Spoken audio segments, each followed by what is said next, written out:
It's now my pleasure to introduce Anoop Dawar, Chief Strategy Officer of Deepgram, and Ajeet Grewal, the lead engineer for Sierra.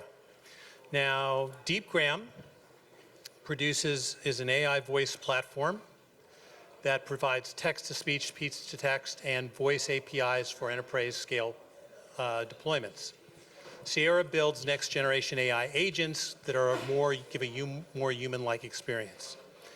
Anoop comes with a really big pedigree in product and strategy.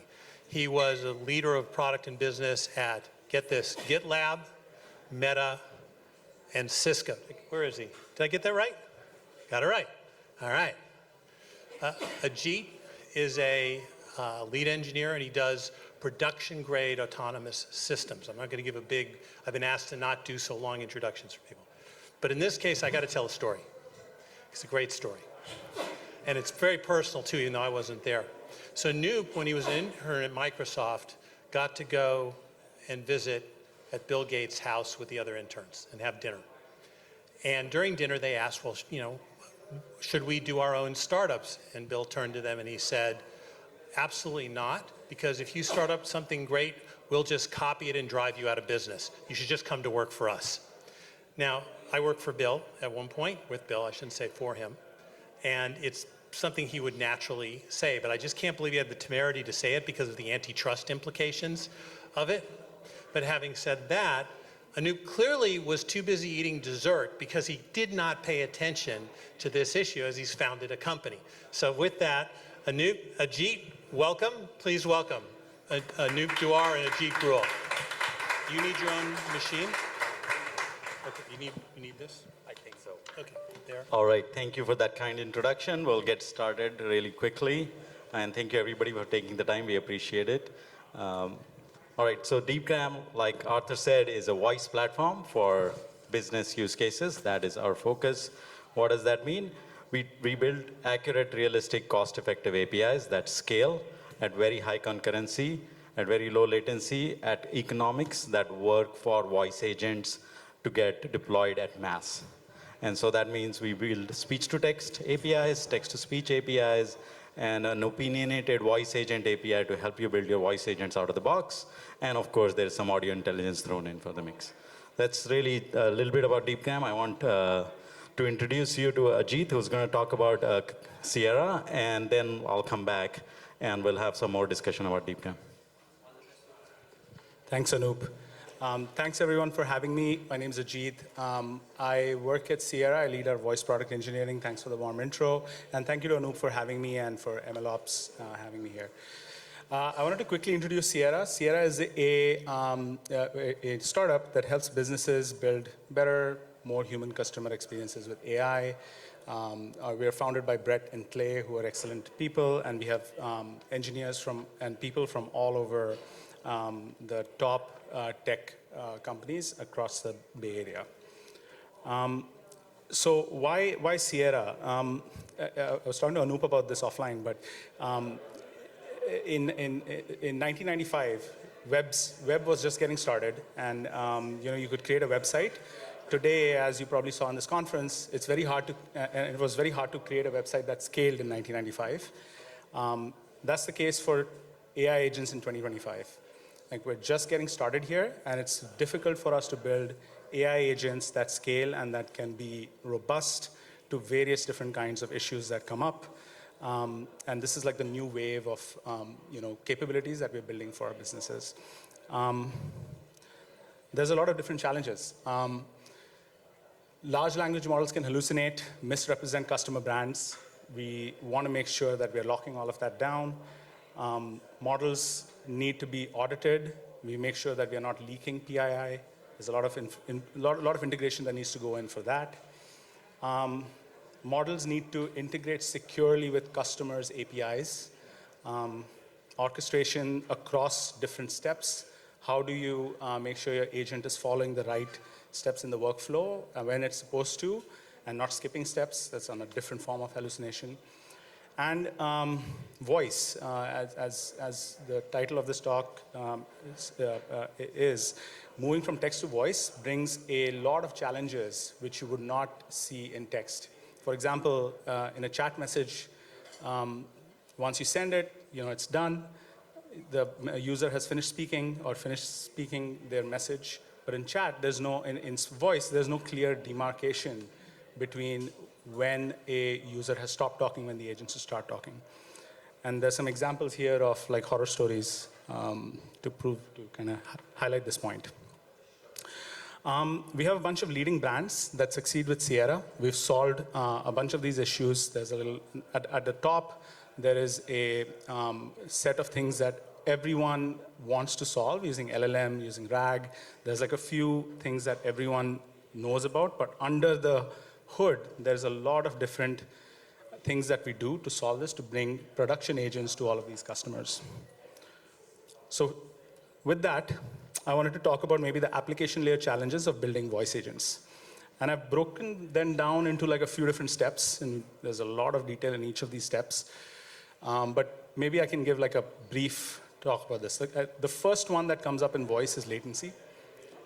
Everyone knows about voice latency. It's difficult because you have like different steps in the pipeline. You have text, you have speech to text, you have text to text through LLMs, and then you have, finally the response has to be synthesized into audio. All of these things require latency, take some latency, and you don't want that to be too large. Just measurement of that is non-trivial. Like how do you measure latency in an ongoing audio stream is non-trivial. There is some work around pipelining and making sure that you're not waiting at any step. One of the approaches that we take is we do throwaway LLM calls where like we might consider like some speech has ended too aggressively so that we can make an LLM call to construct the next step in the pipeline. But that was too soon, and that's a trade-off that we make. And so on. Progress indicators talk about like, hey, I'm not ready with your response yet, and I'll put in a filler. For example, thank you for asking this question. Let me look that up for you. And then while you're saying all of that, your agent can do a bunch of latency-sensitive stuff. I'll move on to maybe transcription quality. One of the things which bothers me is like word error rate as a metric sucks.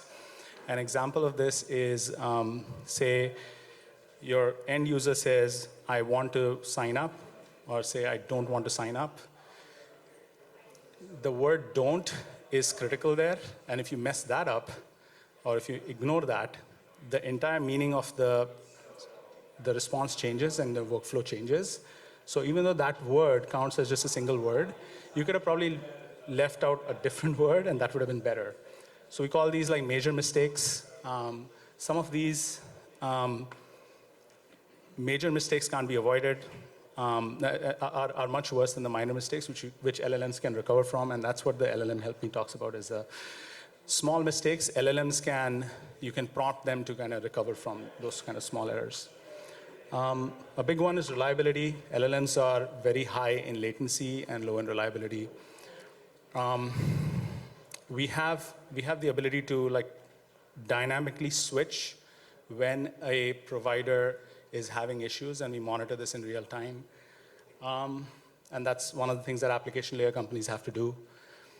Phrase quality phrase quality talks about like once you're responding, like in chat, what does the response look like? What is the text? In text, you can kind of put out URLs, you can have like numbered lists, but all of that doesn't work in voice. In addition, it has like an impact on your perceived tone. So here you want like brevity. You don't want to say you bought like 1 gallon of, 1 gallon of whole milk, $16.99, whatever. Like you don't want to say it like that. You want to say it as a human would. And phrase quality is like a big part of that. We see that making a big impact. Synthesis quality is, to avoid latency, one of the things some pipelines do is they'll cache sentences. So what you can do is you can say that, okay, got it, or thank you.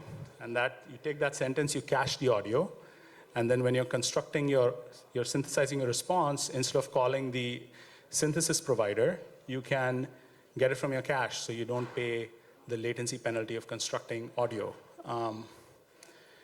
This is a good way to do it. Unfortunately, you can see like shifts in tone between sentences, and that really throws off our customers. So sometimes we'll take a latency hit to improve our synthesis quality. A simpler one is accuracy. Like, can you say a confirmation number accurately? Like if my confirmation number is ABC123, many times synthesis providers, big providers, will fail at saying the numbers correctly.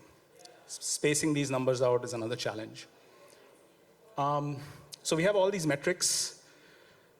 One of the good things about being at the application layer is how do these metrics translate into ground truth? And ground truth here is measured by end customer outcomes for our businesses. Things like SNPS, containment rate.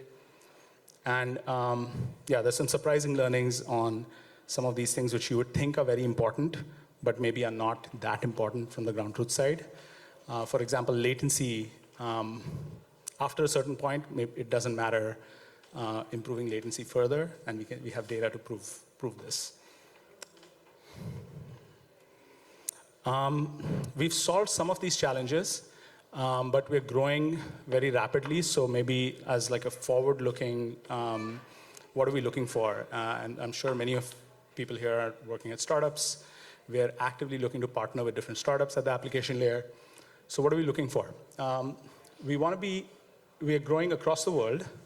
We want to be able to speak well in a given language, which means we want to transcribe it correctly, we want to synthesize it correctly, we want the LLM response to be accurate. This is surprisingly broken, or maybe not surprisingly. There's a lot of textual data, but there's not enough audio data across different languages. That causes a gap in some markets where we have customers who have high need for that language.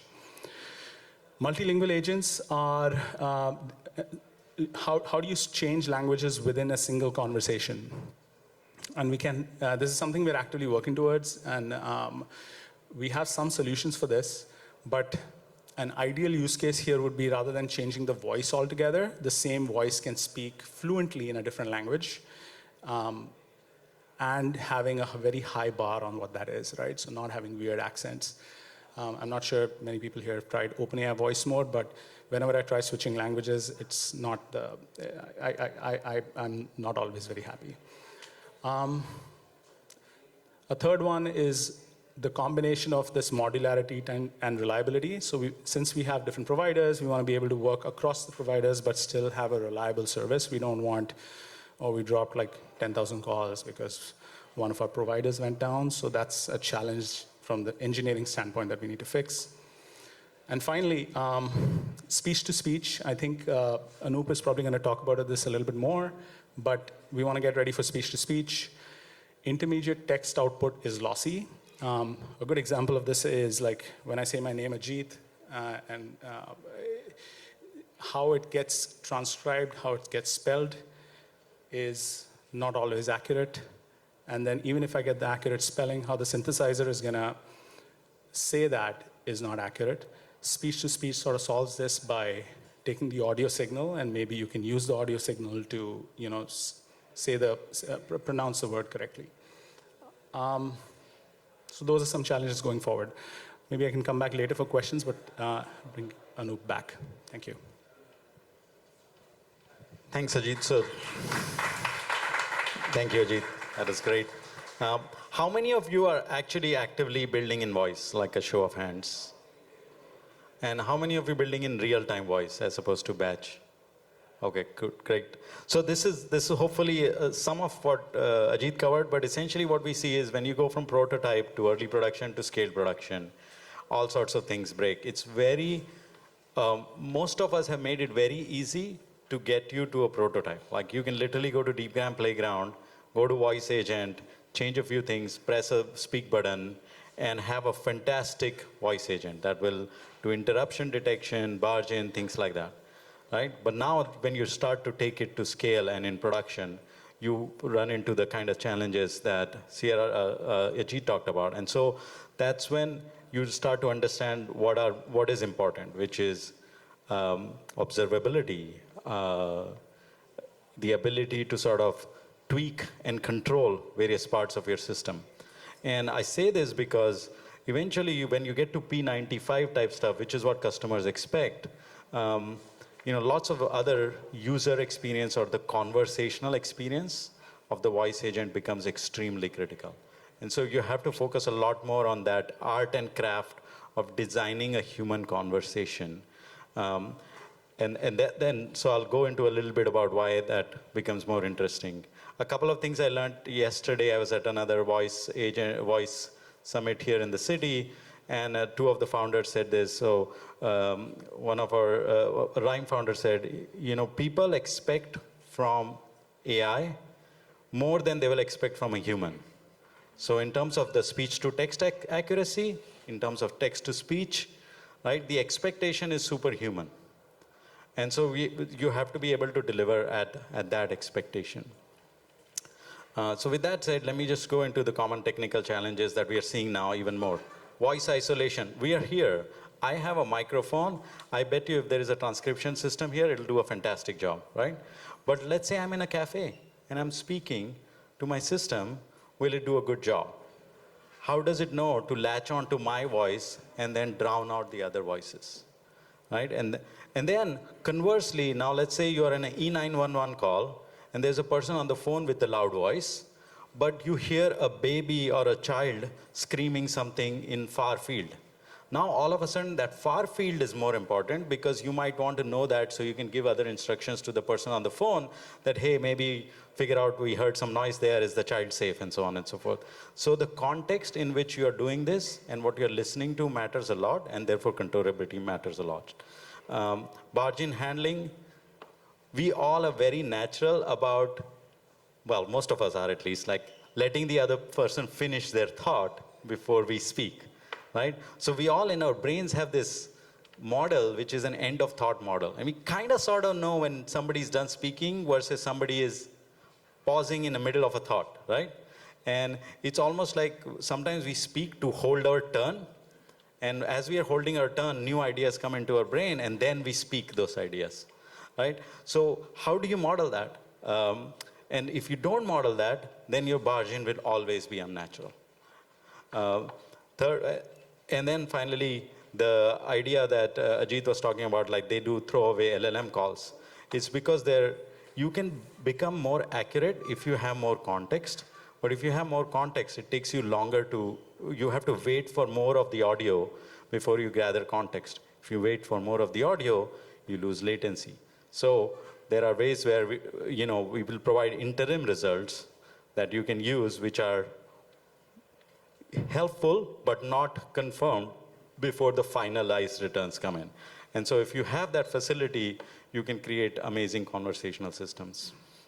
So with that, I wanted to go into like where the future of voice agents is, right? And yes, there is a lot of talk about speech-to-speech. And we do think that speech-to-speech will be important and interesting. But let me give you a small motivation of why this will be interesting.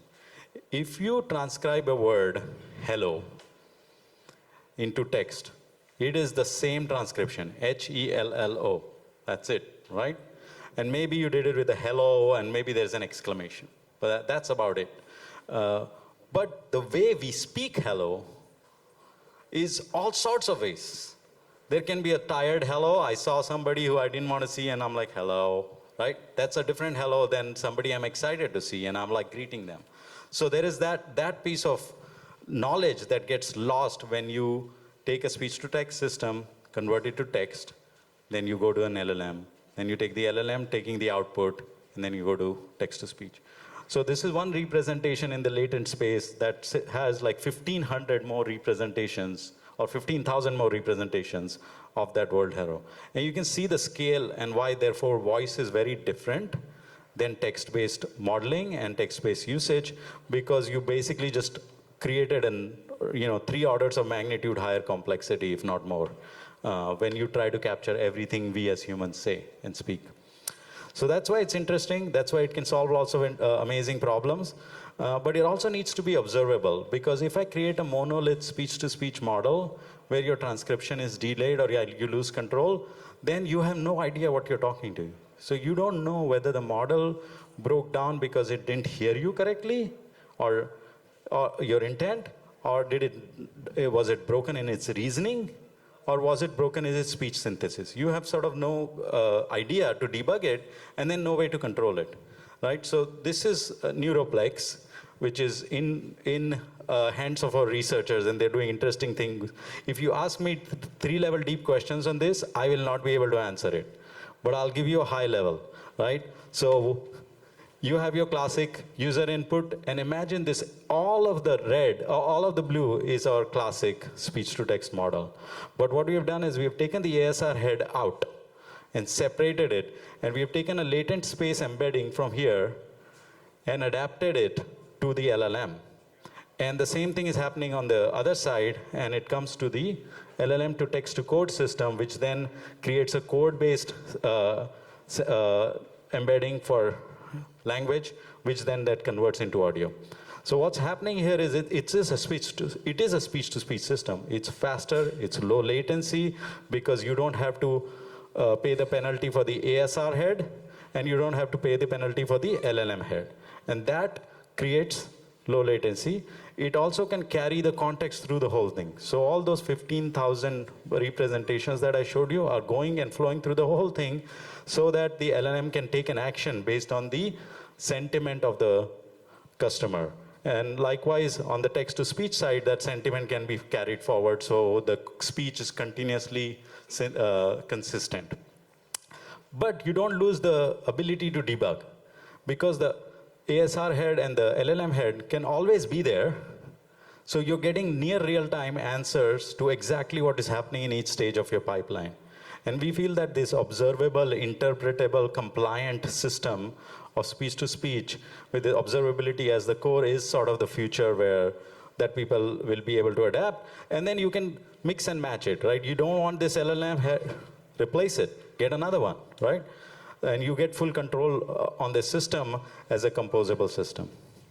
So that was sort of our presentation. I would love to have you ask questions to me or Ajeet, and we're happy to answer them.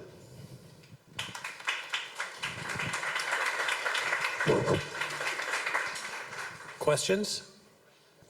Hey, Anoop.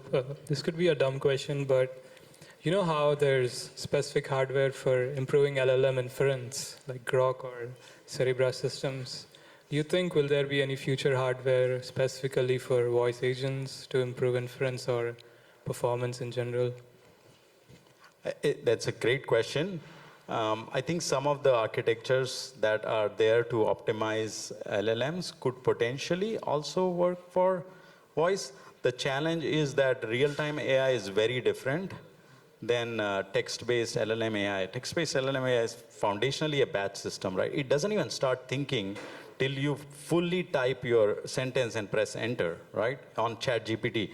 But even if forget ChatGPT, even otherwise, you have to fully write your prompt, take the context and insert it before it actually does activations. So it's built for a sort of different modality. Now, having been a hardware person in the past, yes, there is a possibility to build an FPGA. There's a possibility to build a full processor for voice. But I wanted to see, Ajeet, you have any insight inside?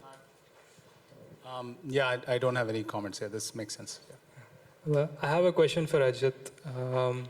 You did talk about how there's a less number of data for training voice agents. Do you think synthetic data generation is something you guys are looking into? Because it's very different from text. Yeah, that's a great call out.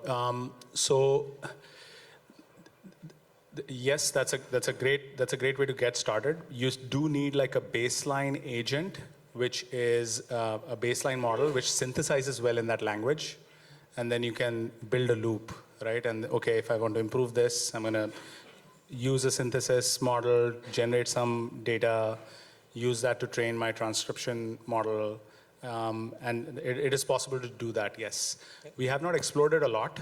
But I know of some startups who are doing it and who have achieved very high accuracy. Awesome. Would love to talk about that. Yeah.